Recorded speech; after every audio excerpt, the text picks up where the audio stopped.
Hello student, welcome to Joystri's teaching class. এখন আমরা class 6 এর থার্ড ইভালুয়েশন 2024 এর ম্যাথস থেকে মডেল 21 সলভ করব। কি রয়েছে দেখো, প্রথমে রয়েছে যে সঠিক উত্তরটি নির্বাচন করো। সেট টপ বক্স কিসের উদাহরণ? একটা হয়ে যাবে কি আয়তঘনের উদাহরণ। ঠিক আছে, সেট টপ বক্সে তুমি 6টা তল পেয়ে যাবে এবং কোণগুলো কিন্তু 90 ডিগ্রি, এটা কিন্তু পাবে। আয়তঘনের একটা উদাহরণ। পরের প্রশ্ন রয়েছে যে দুয়ে বলেছে যে একটি পিরামিডের ভূমি পঞ্চভুজ হচ্ছে, তাহলে পিরামিডের প্রান্তিকের সংখ্যা কত? দেখো, ভূমি পঞ্চভুজ দেখে নাও, 5টা বাহু থাকবে। ধরো একটা বাহু, এটা ভূমি, ধরো 1 2 3 4 5। এই ভূমি বরাবর যে 5টা যে তোমার ভুজ রয়েছে, 5টা যে বাহু রয়েছে, ওই বরাবর কিন্তু বাহুগুলো উপর থেকে উঠে কি হবে, একটা বিন্দু থেকে গিয়ে মিল হবে। এই তো মিন্স তুমি আরো কিন্তু 5টা বাহু অলরেডি এখানে পেয়ে যাবে। মিন্স হয়ে যাবে কত? প্রান্তিকের সংখ্যা, ধার সংখ্যা কটা হয়ে যাবে? টোটাল 10। বুঝতে পেরেছো তো? যটা বাহু থাকবে ঠিক সেই বরাবর কি হচ্ছে, তোমার বাহুটা উপর দিকে উঠছে। ঠিক আছে, দেখো এখানে দুটোই যে তোমার ধার বিন্দু রয়েছে, এটাই কিন্তু অ্যাড হয়ে একটা জায়গাতে আসছে।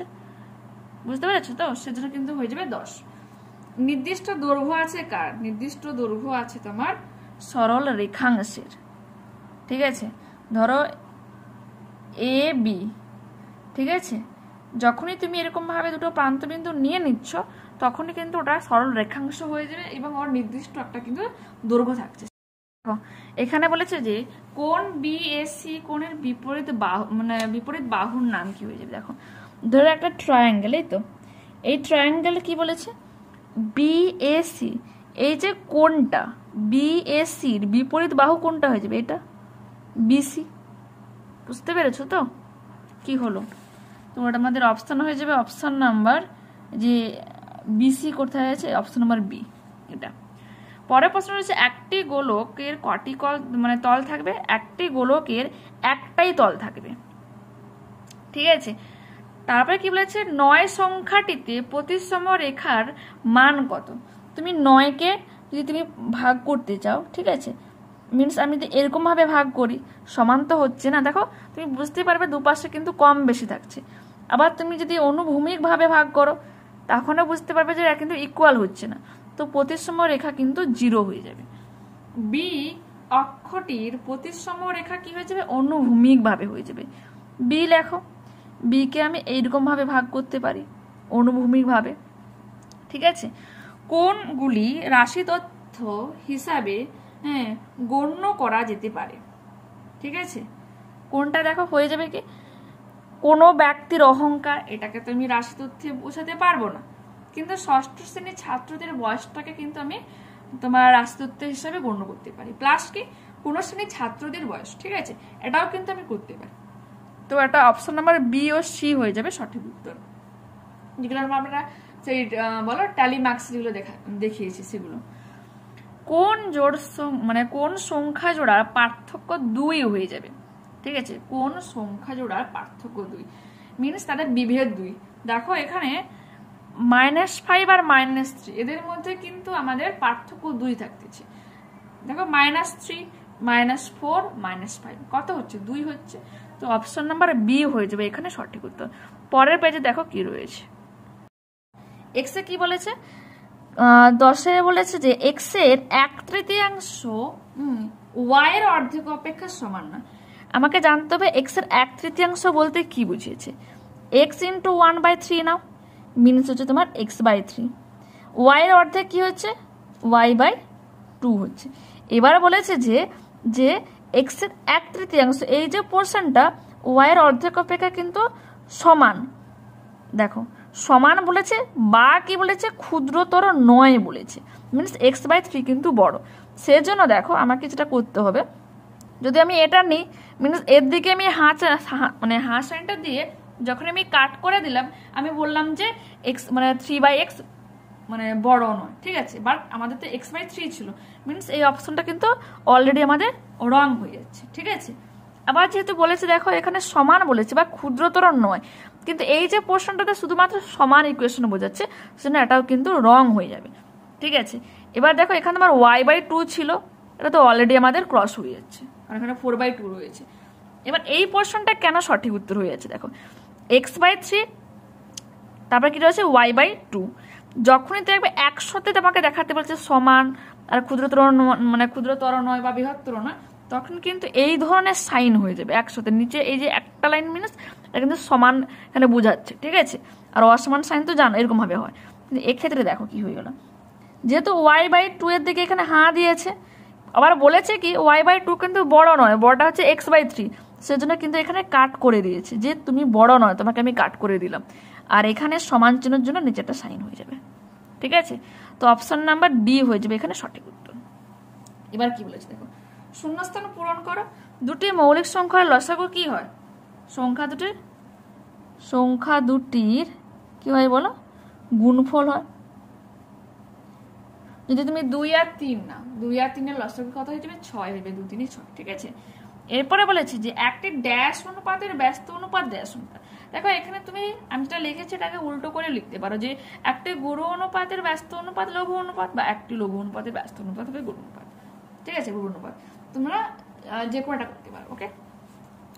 তিনি বলেছে দেখো, যে কোনো দুটি রাশির অনুপাত নির্ণয় তখনই সম্ভব যদি রাশিগুলির কি হয়, মান হচ্ছে তোমার 1 হয়, ঠিক আছে। দুটি রাশির অনুপাত নির্ণয় সম্ভব যেখানে তোমার a/b হল, ঠিক আছে। যদি একই ভ্যালু হয় তবেই কিন্তু কি হয়ে যাবে, তাদের মানে অনুপাতটা নির্ণয় করা কিন্তু সম্ভব হবে। এরপর বলেছে যে এর দ্বিগুণ y অপেক্ষা ছোট কথাটাকে প্রতীক চিহ্নের সাহায্যে বোঝাও। দেখো এর দ্বিগুণ মিনস 2a, y অপেক্ষা ছোট মিনস y বড় হচ্ছে, তো y এর দিকে হাঁ হয়ে গেল, এটা তোমরা কিন্তু করবে, ঠিক আছে। পরে বলেছে সংখ্যা রেখায় -3 থেকে যে 3 পর্যন্ত দূরত্ব কত একক হচ্ছে। দেখো -3 এখানে রয়েছে, তো 1 ঘর 2 ঘর 3 ঘর 4 ঘর 5 ঘর 6, দেখো 6 একক কিন্তু হয়ে যাচ্ছে, ঠিক আছে। রম্বাসের কর্ণদ্বয়ের মধ্যবর্তী কোণের মান কত হয়ে যাবে? এখানে কিন্তু কোণগুলোকে তো কত হয়ে যাবে? 90 ডিগ্রি হয়ে যাবে, ওকে, মধ্যবর্তী কোণ। এরপরে প্রশ্ন দেখো কি রয়েছে, যে নিচের প্রশ্নগুলি উত্তর দাও। এটা একটু বোঝা যাচ্ছে 3-এর 1, এই যে এত বড় একটা নাম্বার দেওয়া রয়েছে। এবার বলেছে তুমি সংখ্যাটির বর্গমূলের অঙ্ক সংখ্যা, মানে বর্গমূলে যে তুমি উত্তরটা বের করলে তার হচ্ছে কতগুলো ডিজিটে সে উত্তরটা বেরোচ্ছে, সেটা তোমাকে জানতে চেয়েছি। মানে এটা তো আমরা মানে কি করবো বলতো, সহজ পদ্ধতিতে বোঝার চেষ্টা করবো। দেখো বর্গমূল করার সময় আমরা কি করতাম, পেছন সাইড থেকে কি করতাম বলতো, পেছন সাইড করে জোড়া সংখ্যা নিতাম। তো আমরা যদি সেরকম ভাবে নিয়ে যাই, দেখো একটা জোড়া পেলাম, 2টো 3টা 4টা 5টা 6টা 7টা 8টা, আর এক সিঙ্গেল আছে, তো সিঙ্গেল থাকলো। দেখো এবার মনে করে দেখো, যখন আমরা বর্গমূল করতাম কি করতাম বলতো, জোড়ার সংখ্যা কিন্তু প্রত্যেকবারে যখন আমি ভাগফলটাকে বের করব, মানে এগিয়ে নিয়ে যাব, জোড়ার সংখ্যা কিন্তু স্টেপ বাই স্টেপ করে নামতো, একসঙ্গে কিন্তু অনেকগুলো জোড়ার ভাবে কিন্তু নামতো না, ঠিক আছে, বুঝতে পেরেছো। সেখান থেকে আমরা কি পেলাম, যে যতগুলো আমি পেছন সাইড থেকে জোড়া পাবো ততগুলো কিন্তু একক থাকবে, আর সামনে যদি সিঙ্গেল একটা থাকে সেটা কিন্তু অ্যাড হয়ে যাচ্ছে। তো আমরা অলরেডি কতগুলি জোড়া পেয়েছি দেখো, 1টা 2টা 3টা 4টা 5টা 6টা 7টা 8টা জোড়া পেয়েছি, প্লাস হচ্ছে 1, টোটাল তাহলে কতগুলো পেলাম, 9 অঙ্কের কিন্তু পেয়ে যাবো ডিজিট। ক্লিয়ার? তুমি এখানে করতে পারো, ধরো আমি যদি এখানে 625কে নিই, ঠিক আছে, একটা জোড়া দেখো, একটা জোড়া পেলাম, এখানে পেলাম, তো 2 যা কি হয়ে যাবে বলো তো, 4 হয়ে যাবে। 1 2 5, 2 এর ডবল কত হচ্ছে 4, 4কে কত নিতে পারি তোমাকে নিতে হবে তোমার 5, কারণ শেষে 5 আছে, সেখানে আমি 5কে 5 দিয়ে নিলাম, 5 5 কত হয়ে যাবে, এখানে দেখো আমি করে নিয়েছি, 5 5 25, 2 5 20, 2 22 আছে এখানে, তো সরি, ঠিক আছে। তো আমি কত পেয়ে গেলাম দেখো, 2টো একক পেয়ে গেলাম না, তো মিনস একটা জোড়ার জন্য একটা আর সিঙ্গেল একটার জন্য একটা, তো দুটো কিন্তু আমি মানে বলা দুটো মানে একটা জোড়া থেকে কিন্তু আমি পেলাম 2টো অঙ্ক, ঠিক আছে, মিনস 2 অঙ্কের কিন্তু হয়ে যাবে 625-এর মানে বর্গমূলে যে উত্তরটা হচ্ছে সেটা। বুঝতে পেরেছো তো কি বললাম? ওকে, ঠিক আছে। নেক্সট প্রশ্ন দেখো কি রয়েছে। 2014 সালের 1 ফেব্রুয়ারি শনিবার ছিল, তাহলে 2014 সালের পহেলা মার্চ কি বার ছিল? দেখো 2014 সালের পহেলা ফেব্রুয়ারির পর থেকে পহেলা মার্চ হয় কত দিনে? 28 দিন। দেখো এক তো আমাদের এটা লিপ ইয়ার নয়, ক্লিয়ার, মিনস 28 দিন হচ্ছে। 28 দিনের মধ্যে আমি পহেলা ফেব্রুয়ারি অলরেডি জানি যে শনিবার, তো পহেলা ফেব্রুয়ারিকে বাদ দিলে কত দিন হচ্ছে? 27 দিন, প্লাস হচ্ছে পহেলা মার্চ একদিন, তাহলে টোটাল কত হচ্ছে? 28 দিন হচ্ছে। এক সপ্তাহ সমান কত জানি? 7 দিন। এবার আমরা তো মানে অলরেডি জানি কি করব, ওই 28 দিনকে 7 ডিভাইড করব। এবার দেখো যেটা ভাগশেষ থাকবে সেটা হচ্ছে ওই 12 সাথে অ্যাড হয়ে যায়, কিন্তু এখানে দেখো আমাদের ভাগশেষ কিন্তু কত আসছে? 0 আসছে, ঠিক আছে? 0 আসছে মিনস কি হচ্ছে? যেই বারটা ছিল তোমার পহেলা ফেব্রুয়ারি সেম বারই থাকবে কিন্তু পহেলা মার্চ। তো 2014 সালের পহেলা ফেব্রুয়ারি শনিবার ছিল, তাহলে 2014 সালের পহেলা মার্চও কি হয়ে যাবে? শনিবার হবে। ক্লিয়ার? পরের প্রশ্নটাই তিনি আমাদের কি বলেছে? তিনি বলেছেন যে দুটি সংখ্যার অনুপাত হচ্ছে 2:3, ঠিক আছে? লসাগু রয়েছে 54, সংখ্যা দুটি কি কি? ধরি দুটি সংখ্যা হলো 2x 3x, এদের লসাগু দেওয়া রয়েছে, আর লসাগু আমরা কি জানি? সংখ্যা দুটোর লসাগু হয়ে যাবে 6x, ঠিক আছে? শর্তে কি হয়ে যাবে? 6x, কারণ লসাগু তোমার দেওয়া রয়েছে কত? 54। তো বা x ইজিক্যাল টু কি লিখতে পারি? 54/6 ইজিক্যাল টু 9 হয়ে যাবে, ঠিক আছে? তো সংখ্যা দুটো আপনি পেয়ে যাবে, x এর ভ্যালু পুট করে দাও। 2 × x মিনস 18 আর 3 × x মিনস 27। দুটো সংখ্যা কিন্তু আমরা পেয়ে গেলাম। ক্লিয়ার? পরের প্রশ্ন পেয়ে গেলাম। পরের প্রশ্ন আমাদের বলেছে যে কোথায় ওড়াচ্ছিলাম? আচ্ছা, এখানে সমাধান দেওয়া আছে, প্রশ্ন তৈরি করো। bx আপন a কি করেছে? b ও x এর গুণফলকে a দিয়ে ভাগ করেছে, ঠিক আছে? দুটি অজ্ঞাত রাশির মান সমান গাণিতিকভাবে প্রকাশ করো।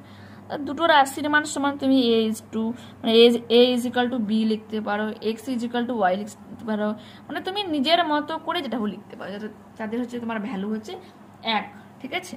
অজ্ঞাত রাশি বলেছে, এই জন্য তুমি নিজের মতো করে যে কোনো অ্যালফাবেট লিখতে পারো, মানে লেটার লিখতে পারো, সরি। এরপর কি বলেছে?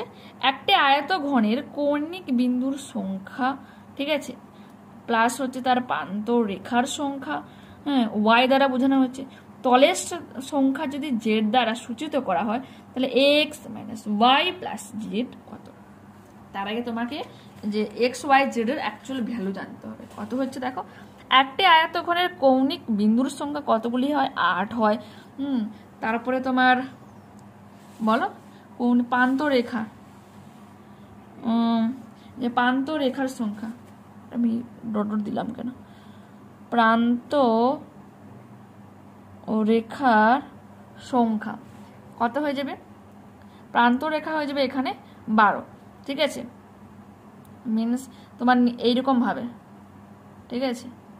মানে তোমার নিচে 4টা হবে, উপরে 4টা হবে, তারপরে এইরকম ভাবে যখন বাহুটা উঠবে, ঠিক আছে? মিনস এখানে দেখো যদি অ্যাড করি এরকম ভাবে, ধরো এটা সমান করার চেষ্টা করবে, নিচে 4 উপরে 4, আর এটা হয়ে যাবে দেখো 5 6 7, মানে সরি 4 4 8 আর 9 10 11 12, টোটাল কিন্তু প্রান্ত রেখা হয়ে যাবে 12টি। আর তলের সংখ্যা কত হয়ে যাবে? 6টা, যেমন তুমি ইট ধরতে পারো। তো এখানে x minus Y plus Z equal to কি হয়ে যাবে? 8 মাইনাস 12 প্লাস 6, আর 8 আর 6 প্লাস করলে 14, 14 মাইনাস 12 ইকুয়াল টু 2 হয়ে যাবে, ঠিক আছে? সাথে আমাদের কি বলেছে দেখো, রাত 8টা 50 মিনিট 53 সেকেন্ডে লক্ষ্মী পূজার দিন চন্দ্রগ্রহণ শুরু হয়েছিল। চন্দ্রগ্রহণ মানে কি বলেছে? ছাড়ে শেষ হয় এক কথায় রাত 11টা 45 মিনিট 42 সেকেন্ড। তাহলে কতক্ষণ চন্দ্রগ্রহণটা হয়েছিল? কি করব? মাইনাস করে দেবো যতক্ষণ হয়েছিল, ঠিক আছে? সেখান থেকে যদি আমরা আচ্ছা মাইনাস করি, বাট এখানে তো আমি একটা জিনিস রং করলাম, যে এখানে 11 বলে দিয়েছি, ঠিক আছে? আমি এখানে 12 লিখেছি, তো এখানে অলরেডি আমাদের 10 হয়ে যাবে। 10 থেকে 8 বাদ দিলে 2।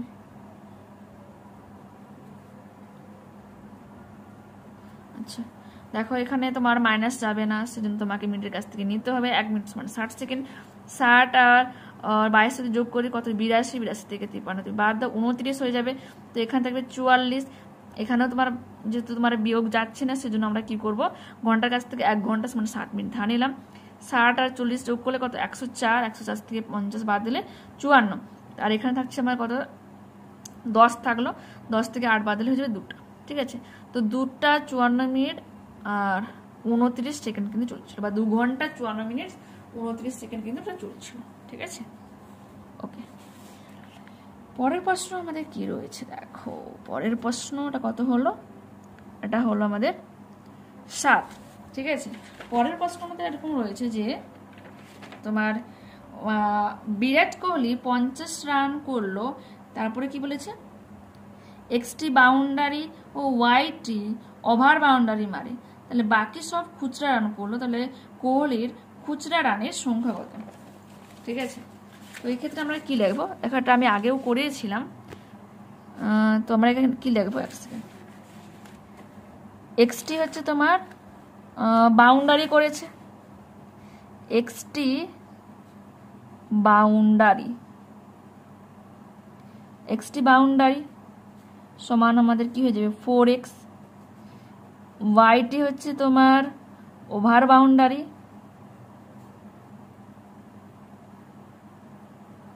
ওভার বাউন্ডারি মিনস কত হবে 6y, তাহলে খুচরো রান কত হবে, ওখানে আমাদের অলরেডি বলে দেওয়া হয়েছে কত বলো, ওখানে আমাদের অলরেডি বলে দেওয়া হয়েছে 50 রান, তো 50 মাইনাস 4x প্লাস 6y, এটা কিন্তু কারেক্ট উত্তর হয়ে যাবে। ঠিক আছে, এটা আমাদের ছিল 3:08, এই তো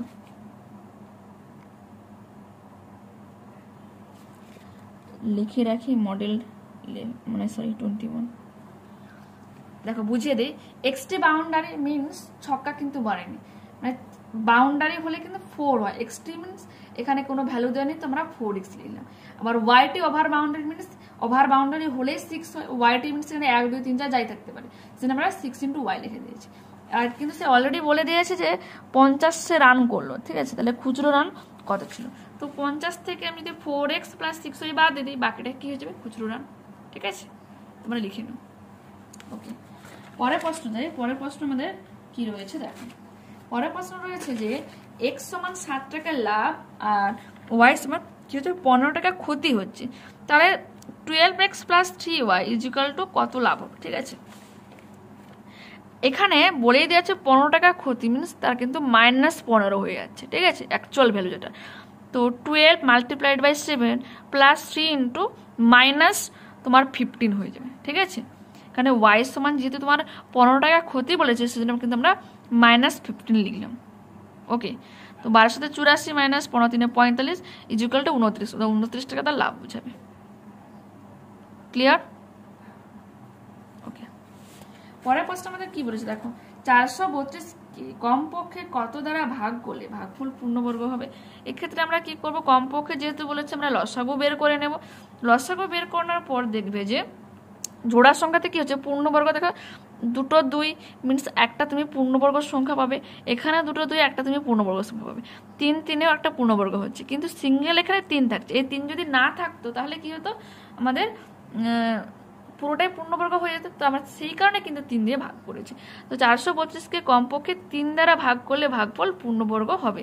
কেন, এখানে লিখতে পারো, এখানে যেহেতু এখানে তোমার এটা যেহেতু 3 হচ্ছে কি অতিরিক্ত রয়েছে, 3 অতিরিক্ত রয়েছে, সেজন্য আমরা কিন্তু ওকে বাদ দিয়ে দিলাম। ঠিক আছে, ওকে। 10 হলো। এরপরে প্রশ্ন দেখো, 4 একে বলেছে দুটি সংখ্যা লসাগু গসাগু মানে 2175 145, যদি একটি সংখ্যা 725 হয়, ঠিক আছে, তাহলে অপর সংখ্যাটা কি হবে, এটা তোমাকে কিন্তু বের করতে হবে। ঠিক আছে, তো এক্ষেত্রে কি করব দেখো, আমরা কি জানি যে লসাগু গুণিত গসাগু সমান কি একটি সংখ্যা গুণিত অপর সংখ্যা, আমরা লিখবো দেখো একটি সংখ্যা গুণিত অপর সংখ্যা সমান লসাগু গুণিত গসাগু, বা একটি সংখ্যা দেওয়া আছে 725 গুণিত কি যাবে অপর সংখ্যা, তোমার লসাগু ভ্যালু দেওয়া রয়েছে 2175 গুণিত 145, বা অপর সংখ্যা সমান কি হয়ে যাবে 2175 গুণিত 145, এখানে 725 গুণ আকারে ছিল, এখানে ভাগ আকারে হয়ে গেল, কাটাকুটি করবে তো অপর সংখ্যা তুমি পেয়ে যাবে 435। 2 কি বলেছে দেখো, রাজীব কিছুক্ষণ ধরে বর্গমূলের অঙ্ক কষলো, সে যত ঘন্টা অঙ্ক কষলো প্রত্যেক ঘন্টায় তার দ্বিগুণ সংখ্যক অঙ্ক কষলো। ঠিক আছে, দেখো ধরি রাজীব x ঘন্টা ধরে অঙ্ক কষলো, সে যত ঘন্টা অঙ্ক কষলো প্রত্যেক ঘন্টা তার দ্বিগুণ সংখ্যক অঙ্ক করলো, মানে এটা কি হচ্ছে, মানে হচ্ছে সে 2x কিন্তু অঙ্ক করলো। আর শর্তে বলেই দেওয়া রয়েছে কি x into 2x is equal two 50, বা 2x square is equal two 50, বা x square is equal two 50 আপন 2 ইজ ইকাল টু 25, বা x ইজ ইকাল টু কি হয়ে যাবে √25, বা তোমার বর্গমূল করলে কি হয়ে যাবে 5। তো সে 5 ঘন্টা অঙ্ক কষলো। ঠিক আছে, এটা তোমরা করো। এরপরের প্রশ্ন আমাদের কি রয়েছে দেখো, প্রদত্ত চিত্রটির পরিসীমা তোমাকে নির্ণয় করার কথা বলা হয়েছে। একটা জিনিস এখানে খেয়াল করে দেখো, 4 সেমি রয়েছে, মিনস আর অপোজিট যে সাইডটা রয়েছে 4 সেমি হবে, 10 সেমি রয়েছে। এটা তোমাকে বের করতে হবে। দেখো 10 সেমি তো এখানে রয়েছে, কিন্তু এখানে দেখো 3 সেমি রয়েছে, মিনস এই পুরো পোর্শনটা তো 10 সেমি, আবার এইটুকু বলে দেওয়া রয়েছে 3 সেমি। 10 থেকে 3 বাদ দিলে আমি বাকিটা পেয়ে যাব কতটা, আর এ পাশে 15 মিনিট, এখানেও 15। তো ওটা আমরা করে নিয়েছি, দেখে নাও 10 সেমি। দেখো চিত্রটির পরিসীমা হয়ে যাবে 10 সেমি যোগ 4 সেমি যোগ 15 সেমি যোগ 3 সেমি যোগ 15 সেমি যোগ 4 সেমি। এবার কি করছে, 10 সেমি থেকে 3 সেমি বাদ দিয়ে দিচ্ছি, বা এটা কত হচ্ছে তোমার 7 মিটার দেওয়া রয়েছে, আমি সেমি কেন বললাম, সরি এটা মিটার লিখবে, ঠিক আছে। তো 7 মিটার, এবার যোগ করে নাও 58 মিটার হয়ে যাবে। ঠিক আছে, পরের প্রশ্ন আমাদের কি রয়েছে, পরের প্রশ্ন দেখো, একটা তোমার ট্যালি মার্ক রয়েছে, তো করে দিয়েছি, দেখে নাও।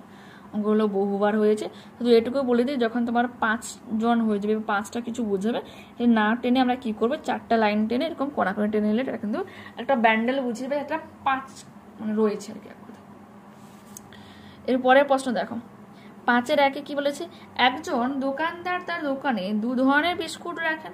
প্রথম ধরনের বিস্কুটের প্যাকেটে 12টি, দ্বিতীয় ধরনের বিস্কুটের প্যাকেটে 15টি বিস্কুট থাকে। তিনি যদি 2 ধরনের বিস্কুট সমান সংখ্যক বিক্রি করতে চান, তাহলে প্রত্যেক ধরনের বিস্কুটের প্যাকেট কমপক্ষে কটি করে কিনতে হবে। কমপক্ষে বলেছে, আমরা লসাগু করে নেবো, দেখে নাও 60 পেয়েছি। ঠিক আছে, তো টোটাল যদি 60 হয়, কথার কথা, তো 60 ভাগ 12 সমান 5টি তোমাকে রাখতে হবে প্রথম যে প্যাকেটটা, ঠিক আছে, প্রথমটা। আর দ্বিতীয় যে প্যাকেট, দ্বিতীয় ধরনের যে প্যাকেটটা, এটা কিন্তু 60 divide by 15 is equal to 4টি করে কিন্তু প্যাকেট কিনতে হবে। তবে কি করতে পারবে, সমান সংখ্যক কিন্তু কি করতে পারবে, সমান সংখ্যক প্যাকেট সে বিক্রি করতে পারবে। ঠিক আছে, যেহেতু তোমার প্রথমটাতে 12টা বিস্কুট ছিল, তারপরটাতে 15টা ছিল, যদি সে 5টা প্রথম প্যাকেট বিক্রি করে আর 4টা যদি দ্বিতীয় প্যাকেট বিক্রি করে, তবেই কিন্তু সে সমান সংখ্যক বিস্কুটটা বিক্রি করতে পারবে। এরপরে কি রয়েছে দেখো, 10, 15, 20, 30 তার বিভাজ্য ক্ষুদ্রতম পূর্ণবর্গ সংখ্যা নির্ণয় করো। হ্যাঁ, আর ওই সংখ্যাগুলো দিয়ে বিভাজ্য পরের পূর্ণবর্গ সংখ্যা।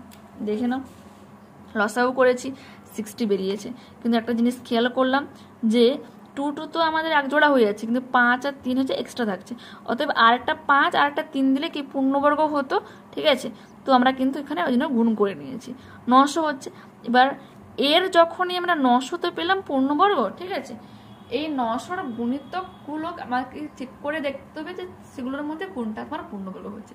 তো আমরা কি করবো, 900-র সাথে 1 গুণ করতে 900 হচ্ছে, 900-র সাথে 2 গুণ করেছি 1800 পূর্ণবর্গ 9, 900-র সাথে 3 গুণ করেছি 2700 পূর্ণবর্গ 9, আবার 900-র সাথে 4 গুণ করতে 3600 পেলাম।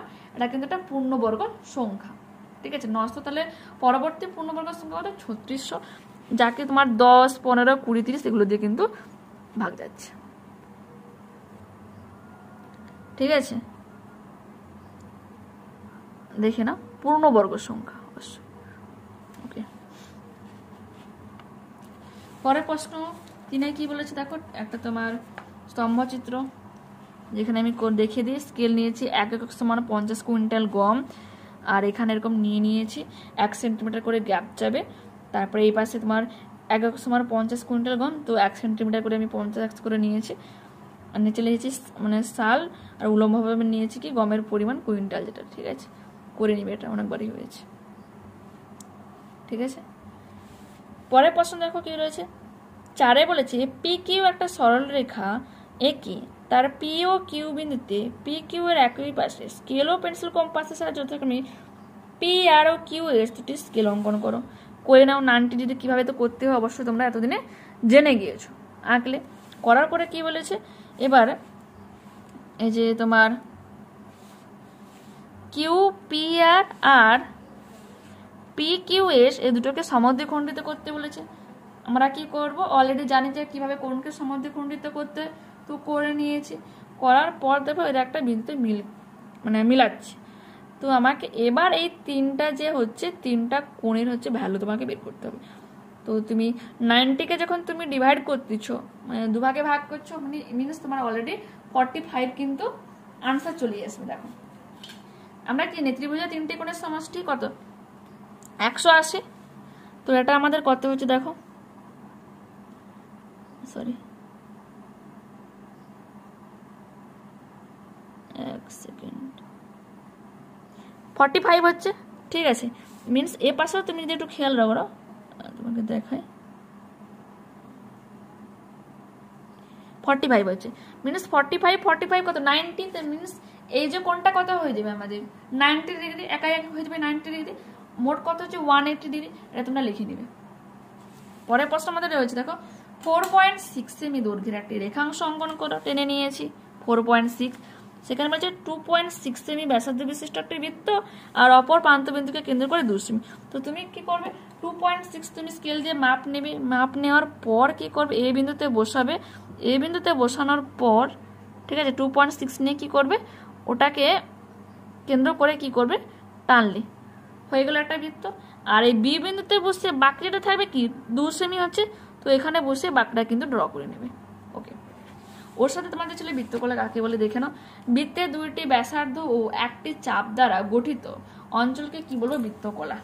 ঠিক আছে, এইরকম যদি বলতে পারো, ধরো একটা বৃত্ত, এটা তো কেন্দ্র, বলছে কি দুইটি ব্যাসার্ধ লাগবে। এটা একটা ব্যাসার্ধ নিলাম, এই একটা ব্যাসার্ধ নিলাম। ঠিক আছে, আর একটা বৃত্তচাপ, এই যে চাপ দেখো, এই যে পোর্শনটা নিলাম। মিনস এই যে পুরো পোর্শন, মানে পুরো পোর্শনটা আমাদের কি হয়ে গেল, বৃত্তকলা। বুঝতে পেরেছো তো? ওকে, পরের প্রশ্ন দেখো, সমরেখ বিন্দু আমরা সমবিন্দু সরলরেখা, চতুস্থলক আর চলরাশি। সমরেখ বিন্দু দেখো, 3 বা ততোধিক বিন্দু যখন একই সরলরেখায় অবস্থান করবে তাকে আমরা কি বলবো, সমরেখ বিন্দু। দেখো একটাই রেখা, সমান রেখা এবং 3টা বিন্দু অবস্থান করছে বা তার বেশিও অবস্থান করতে পারে, তাকে বলবো সমরেখ বিন্দু। সমবিন্দু সরলরেখা কি হয়ে যাবে দেখে না, 3 বা ততোধিক সরলরেখা, ঠিক আছে, একটা বিন্দু বরাবর যখন যাচ্ছে তখন সে রেখাগুলিকে আমরা কি বলবো, সমবিন্দু সরলরেখা। চতুস্থলক, ত্রিভুজাকার একটা ভূমি বিশিষ্ট ও সমশীর্ষ 3টি ত্রিভুজাকার পার্শ্বতল বিশিষ্ট ঘনবস্তুকে কি বলবো, ঠিক আছে, তোমার চতুস্থলক। এক বলেছে যে ত্রিভুজাকার একটা ভূমি হবে আর সমশীর্ষ যে 3টি ত্রিভুজাকার পার্শ্বতল বিশিষ্ট হবে। ঠিক আছে, একটাই মানে সমান শীর্ষ, মানে একটা পয়েন্টে গিয়ে কি করবে, মিল খাবে। ঠিক আছে, ওকে। আর 3টি দেখো সমশীর্ষ, একটাই শীর্ষবিন্দুতে যাবে, 3টি ত্রিভুজাকার পার্শ্বতল বিশিষ্ট ঘনবস্তুকে আমরা কি বলবো, চতুস্থলক বলবো। চলরাশি, চলরাশি হলো সেই রাশি যার নির্দিষ্ট কোনো মান নেই, যার মান পরিবর্তনশীল, তাকে চলরাশি বলে। ঠিক আছে, মিনস আমি এখানে এই যে এক্স এর ভ্যালু তোমার 2 হতে পারে, 3 হতে পারে, 4 হতে পারে, 5 হতে পারে, এই ব্যাপারটা আর কি, এটা চেঞ্জ হতে পারে। তো একে আমরা কি বলবো, চলরাশি। ওকে, নেক্সট ক্লাসে আবারও দেখা হচ্ছে। কোনো রকম ডাউট থাকলে অবশ্যই এই ভিডিওটা দেখে রিসেন্ট তুমি যদি কোশ্চেন করতে পারো, তো আমি নেক্সট যে মডেলটা করবো তখন সেটা কিন্তু আবার একবার বুঝিয়ে দেবো। ঠিক আছে, বাই।